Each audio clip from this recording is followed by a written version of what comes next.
Okay,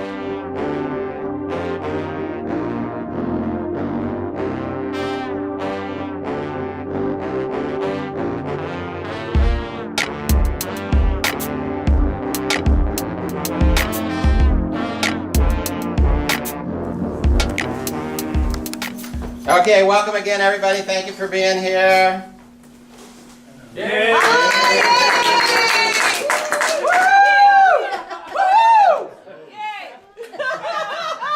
That's the good. hand prompting is helpful. The hand prompting is helpful. Okay, good. Okay, before we get started, we have some special guests here today. We have Judy and John.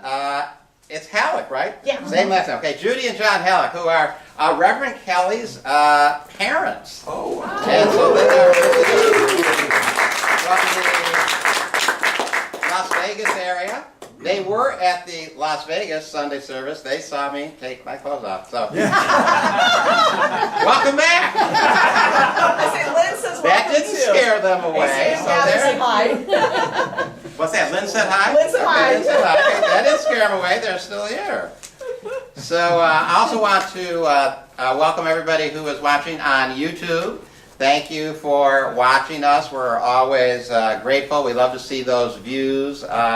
Click in and please leave some comments after you watch us on YouTube. We would love to hear what you have to say, even if they're not positive. We would love to hear your feedback regardless. And I also want to welcome everybody on ACIM Gather who is listening. We are really just very proud and honored to be broadcasting a Sunday service on ACIM Gather, which really is available all over the world. And you can listen to the Sunday service live right at this time every Sunday on ACIM Gather by becoming a member of Pal Talk, which is a free internet radio-like service. But even if you're not a member of Pal Talk, you can listen to the Sunday service live just by going to our website. And if you go to our website, you look down the menus on the left, you will see a group of menus that say ACIM Gather, and you click the one that says ACIM Gather Radio and Information. When you come to that page, there's a radio player. You just click ACIM Gather, and you will hear our Sunday service streaming live.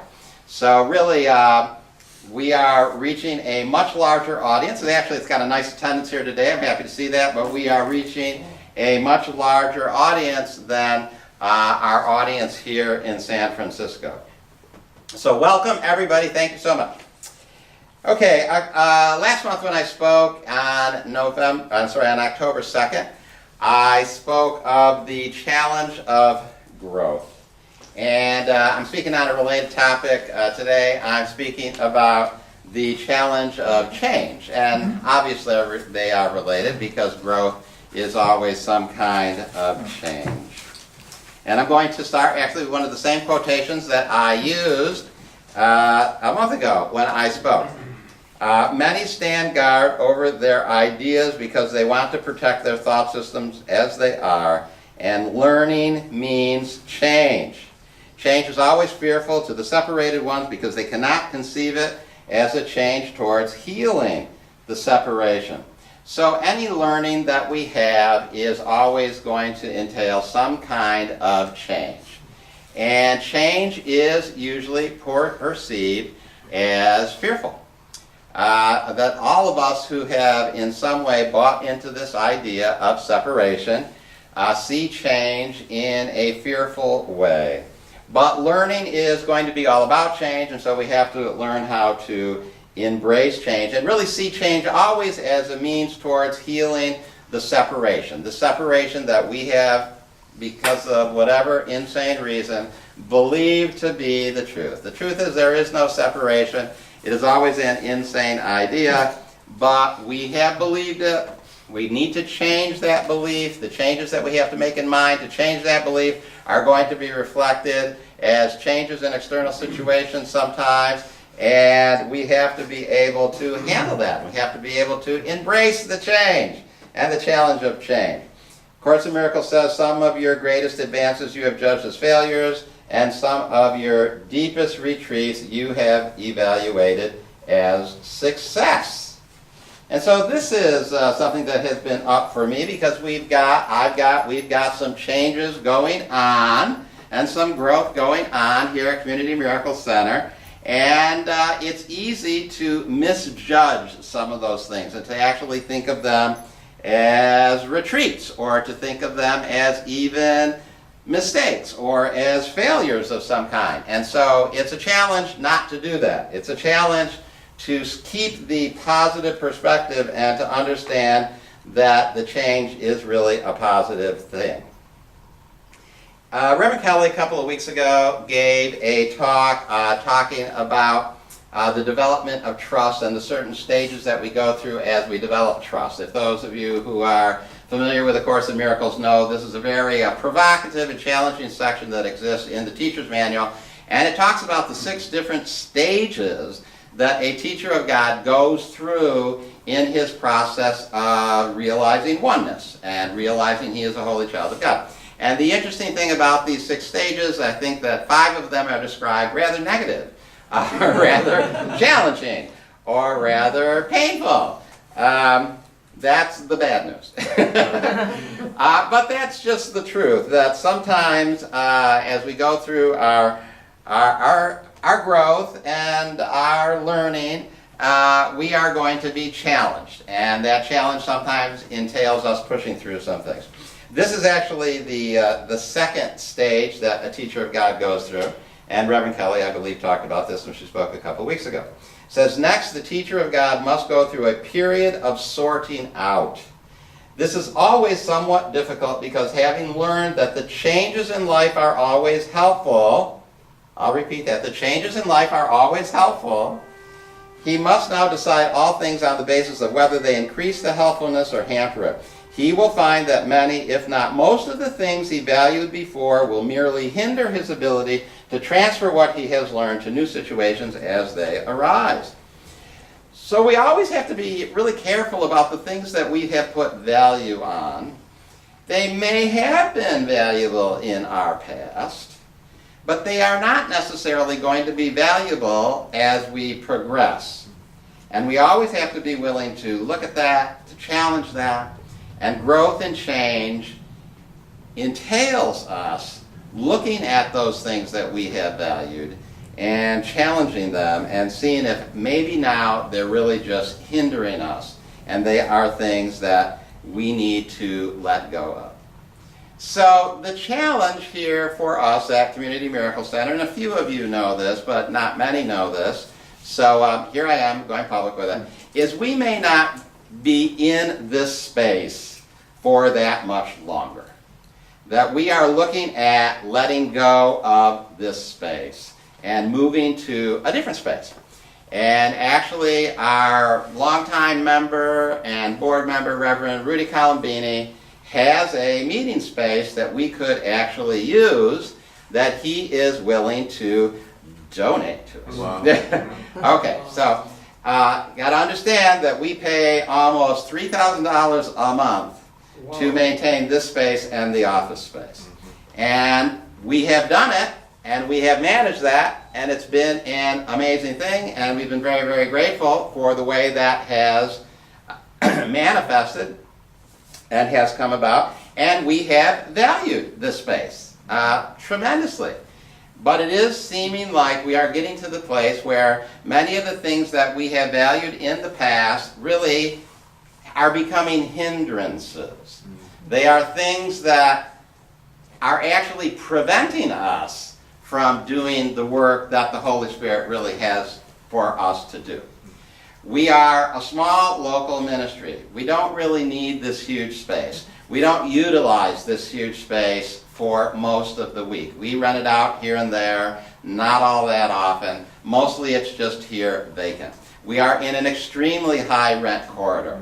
It's only gone up every year. The last time we negotiated the lease, it's about $3,000 a month.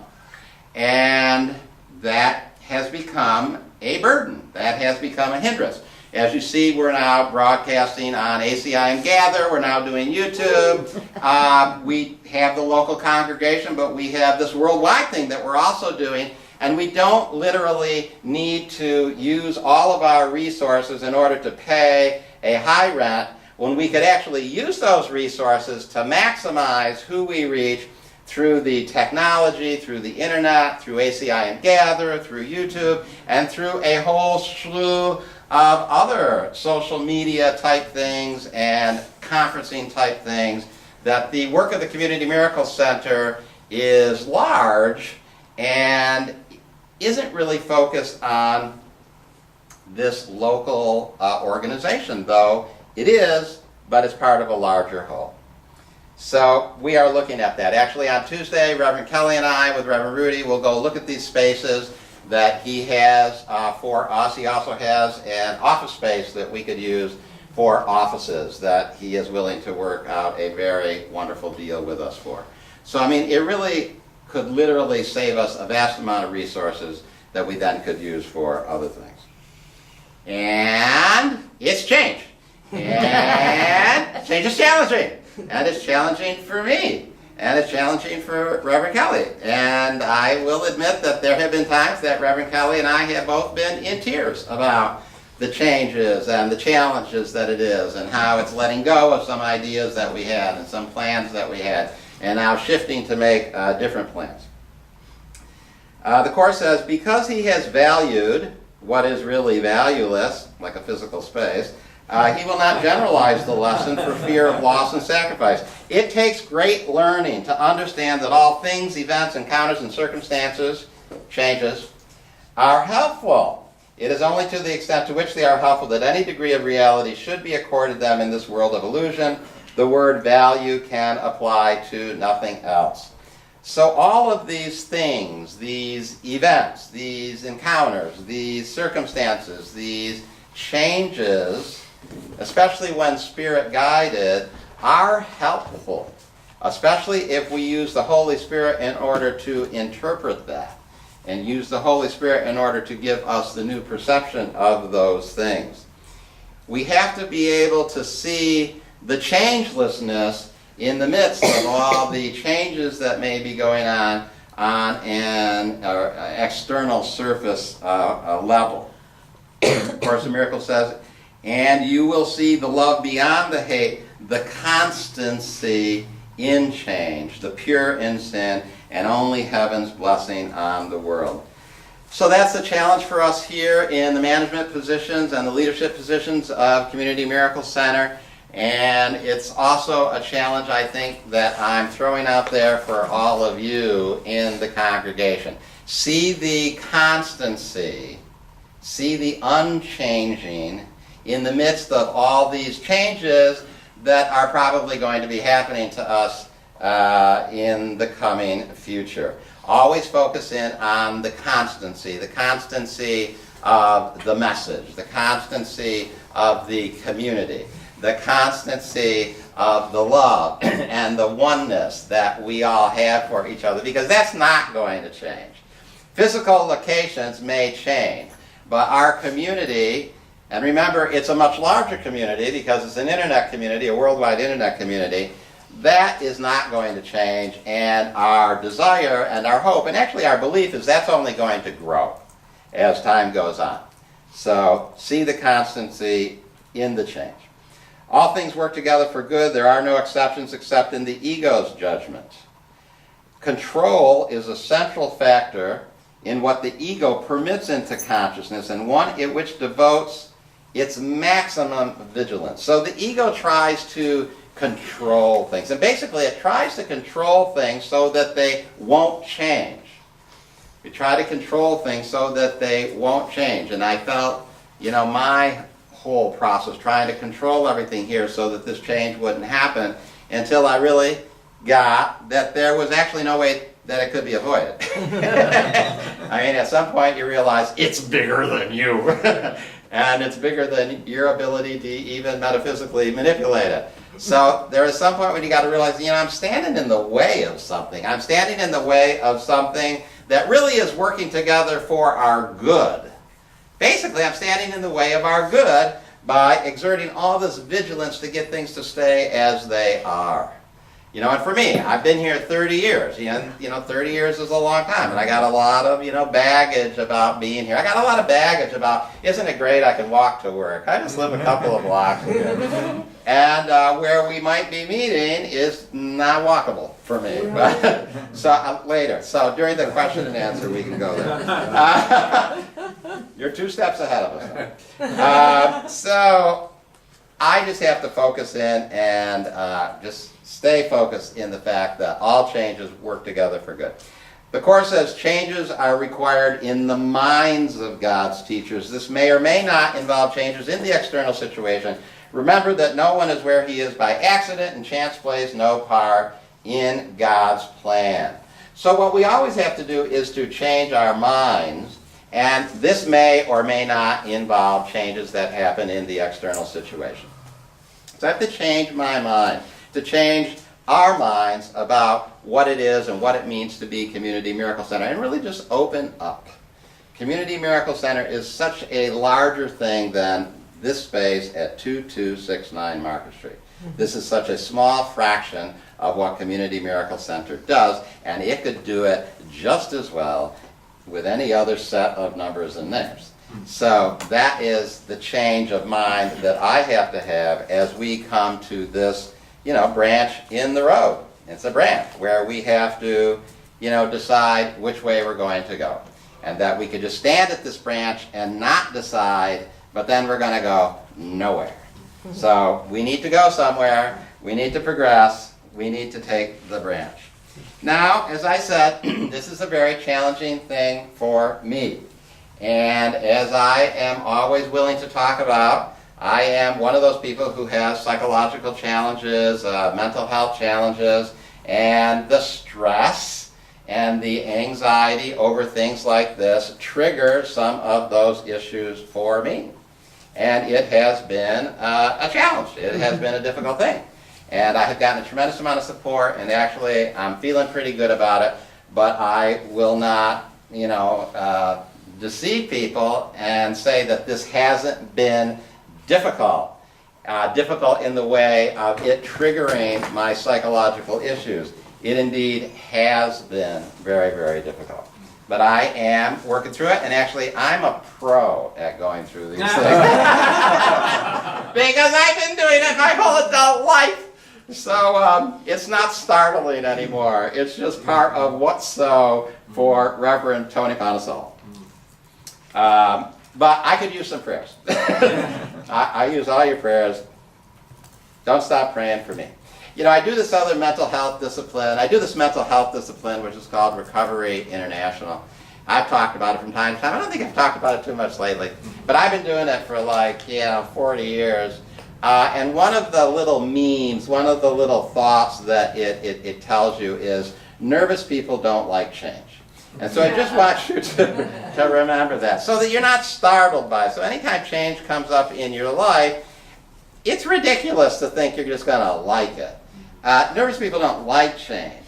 We want things to stay as they have been, as we are used to them.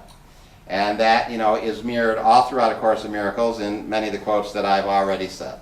So once we know that we don't like change, and everybody is a nervous person to a certain extent, so once you know that you don't like change and that there's a negative reaction to change, you can look at that and embrace that and not make too big of a deal of it.